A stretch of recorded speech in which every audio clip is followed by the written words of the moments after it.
In this lesson, I want to show you how to change the off-canvas logo. So you notice you have this logo right there.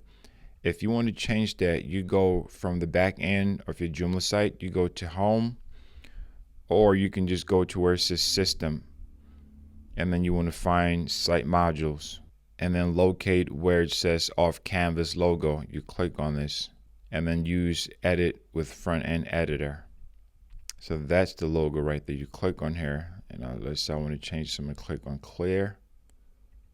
Then I can click to choose the image that I want to use. Right, you can go through any one of these. Let's say I want to use the PayPal or use the GPay. Any one that you want to use, you can click Insert. So now that's the new logo that's going to show on the front end. So let me just save this so you can see. Click Save, and I'm going to reload this. So now when I click on there, you see we've just replaced that off-canvas logo.